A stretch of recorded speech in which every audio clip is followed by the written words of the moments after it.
Pues el viernes pasado nos pidió el señor presidente que hiciéramos un informe de Pemex de cómo iba la empresa y que también señaláramos cómo se estaba combatiendo la corrupción en Petróleos Mexicanos, y dimos a conocer una serie de acciones, una serie de empresas que habían incurrido en corrupción y cómo las habíamos combatido y recuperado los recursos. Uno de esos casos fue el de la señora, en este caso no era una empresa, pero era un acto de corrupción, de la señora María Amparo Casar, porque ella ha venido cobrando desde hace más de 20 años una pensión derivada del fallecimiento de su esposo, que era empleado de Pemex, pero que murió por haberse privado de la vida.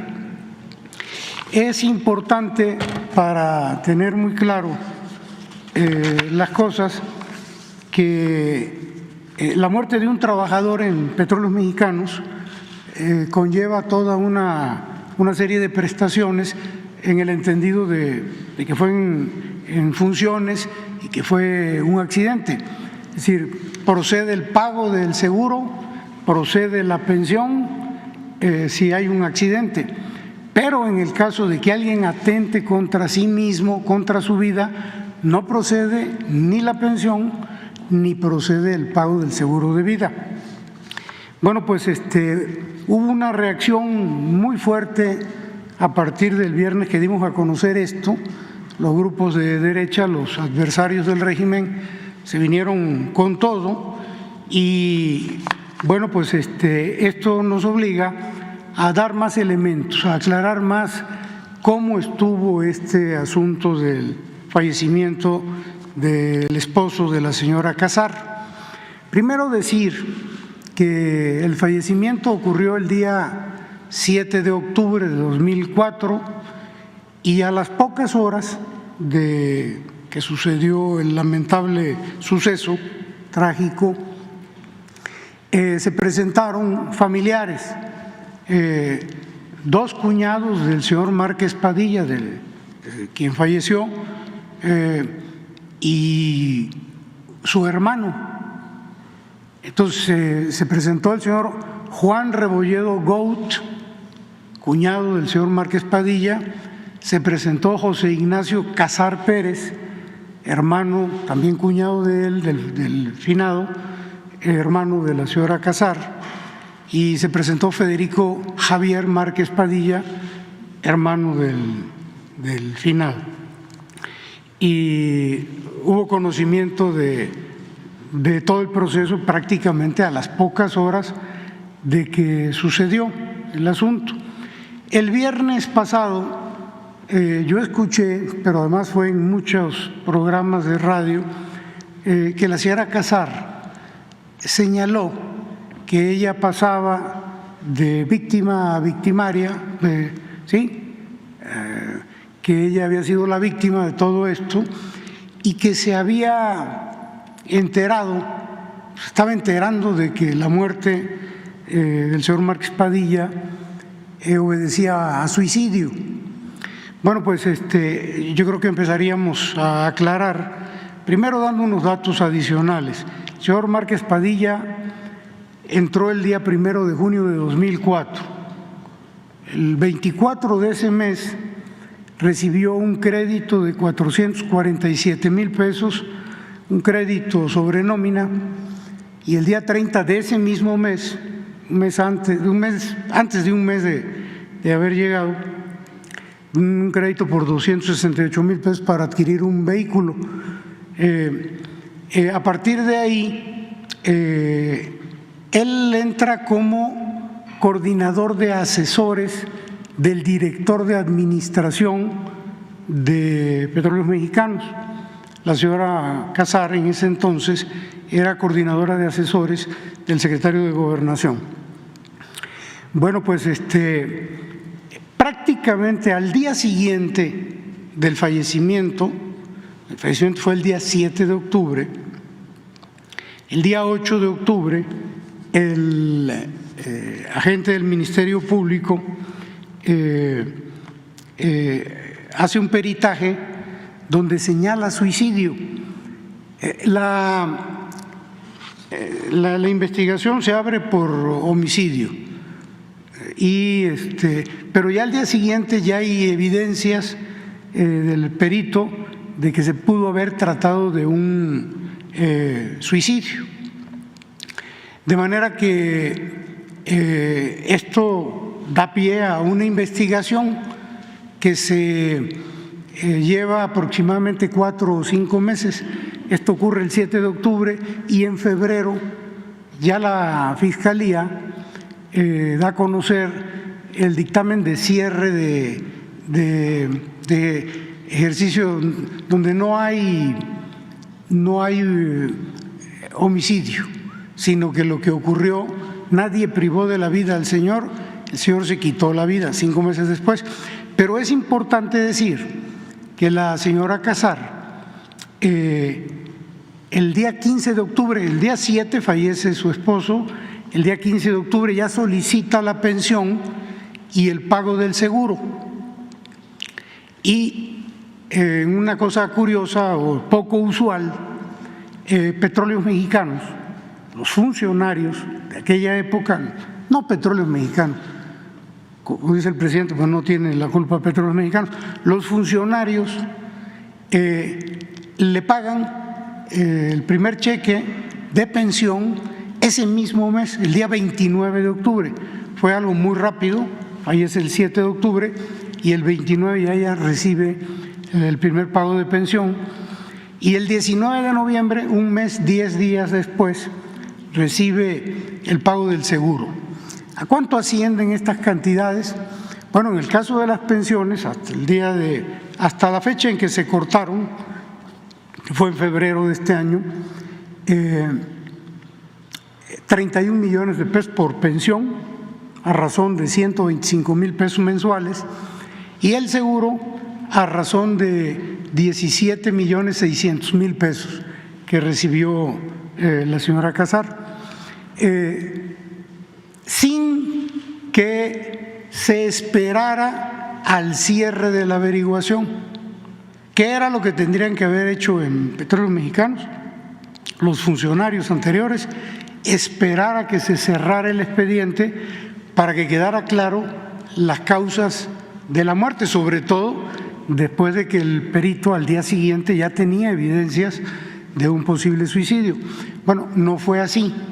En Petróleos Mexicanos le dieron las facilidades, prácticamente le pagaron de inmediato y al final se cierra el expediente con la determinación de que el señor se quitó la vida, fue un suicidio y por lo tanto no procede ni la pensión ni procedía tampoco el pago del seguro.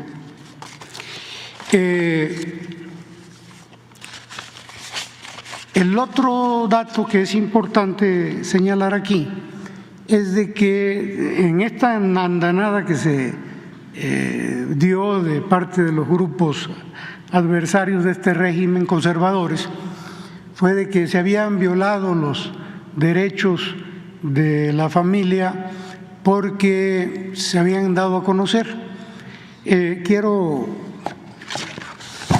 leerles una resolución del Instituto Nacional de Acceso a la Información que tiene que ver con resoluciones del Pleno del INAI sobre la publicación de carpetas de investigación a cargo de la Fiscalía Especializada en materia de combate a la corrupción. No les voy a leer todo el texto porque es largo, pero sí un párrafo que lo dice todo. Dice, no obstante, la mayoría del Pleno del INAI resuelve revocar la clasificación de la información con fundamento en el artículo 112, fracción 2 de la Ley de Acceso a la Información Pública Y entre paréntesis dice, no puede reservarse información relacionada con actos de corrupción, se cierra el paréntesis, porque de acuerdo con información periodística o declaraciones de autoridades distintas a la ministerial, los asuntos se relacionan con actos de corrupción. De manera que la propia ley del INAI señala, el propio resolutivo del INAI del Pleno señala que no puede ser clasificada como reservada. Entonces, espero que esta información adicional que estamos dando deje claro qué fue lo que pasó. ¿Por qué consideramos esto un acto de corrupción? Porque siendo suicidio se le dio trato de accidente.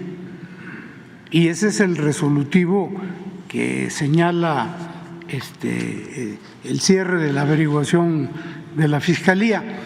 Y bueno, cuando yo señalaba que pocas horas después del accidente se presentaron familiares, cuñados y hermanos del occiso, el señor Rebolledo Gout, José Ignacio Cosío Pérez y Federico Javier Márquez, bueno, en la carpeta de cierre, en la parte final, ya cuando cierran y dicen que fue suicidio, hacen un señalamiento de que hay que enviarle copia de la investigación, del cierre de la carpeta en sobre cerrado al señor Juan Rebolledo Gout, de manera que los familiares estaban enterados de qué fue lo que pasó, qué fue lo que resolvió la Fiscalía. Entonces, pues eso de que no se enteró, pues de acuerdo con los documentos que nosotros tenemos, pues no es posible. Y pues yo creo que estos datos que le estamos aportando pues van a dar un poquito más de claridad en cuanto a lo que ocurrió, lo que dijimos el día viernes pasado. Señor presidente. Bueno, ya vamos a la conferencia. Quedó pendiente Judith.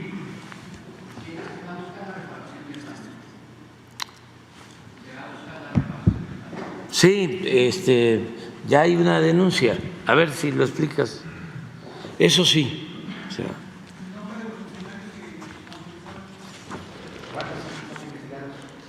sí, desde luego que hay una denuncia que ya se presentó en esta búsqueda de la reparación del daño e incluso estamos analizando desde el punto de vista jurídico porque, ahora que lo dicen, el tema del pago del seguro.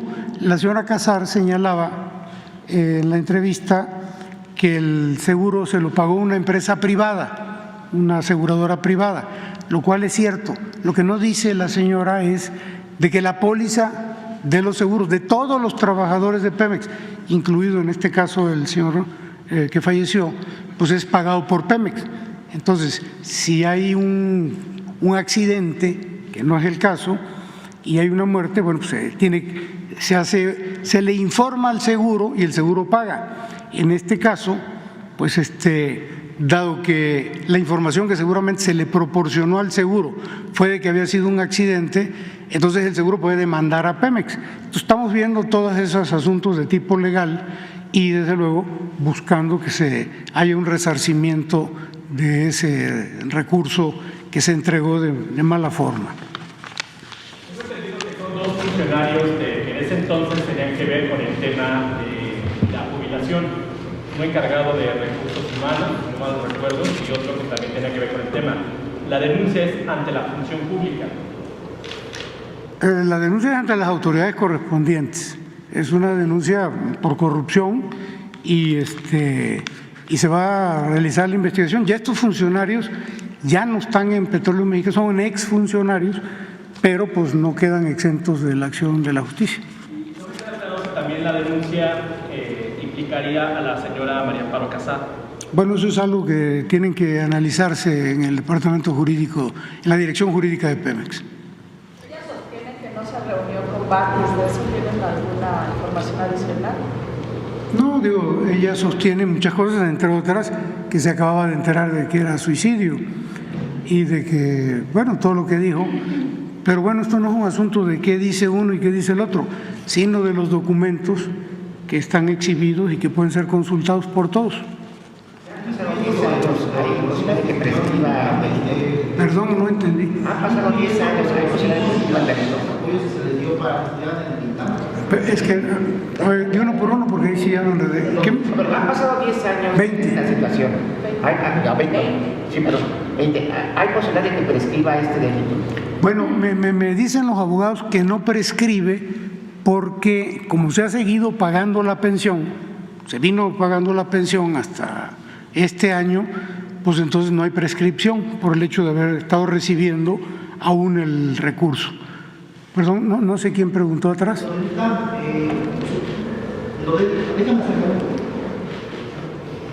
Le consulta Juan Silvania, Carlos Guzmán de 4 Media Telecomunicaciones. En estos documentos que exhiben ustedes en la página de Presidencia hay unas becas del ITAM que se pagan con dinero de Pemex. Supuestamente es después del suicidio del esposo de María Amparo Casals. No sé si nos puede ampliar un poco ese tema que está publicado en la página. Esto tiene que ver con el hecho de que el señor Márquez decide, como todos los que trabajan en Pemex, quiénes son los beneficiarios. Hay una parte en donde el 80% la beneficiaria es la señora Casar, el 20% son los hijos, y esto procede hasta que cumplan 25 años y entiendo que sujeto a que continúen estudiando. Entonces, a eso obedece que estos documentos escolares, que eran los que ellos presentaban para poder seguir recibiendo la parte de la pensión que les correspondía. Y en el caso también una duda, se argumenta que los documentos no tenían que haber sido dados a conocer por el tema de que son personas diferentes. Yo, según recuerdo, hace muchos años que cubría Fuente Deportiva, a toda persona que se le asignan recursos públicos se convierte en un ente obligado a rendir cuentas de ese dinero público. No sé si también aplica en el caso de estos recursos que se les dieron a los hijos de esta persona. Es probable que sí, y por eso el INAI resuelve en el Pleno que toda la información relacionada con un acto de corrupción no puede ser clasificada. Gracias. Judith. Buenos días, presidente. Judith Sánchez Reyes, de Perspectivas MX. Presidente, hace unos días la Comisión Independiente de Investigación sobre la Pandemia informó que en México, de las 800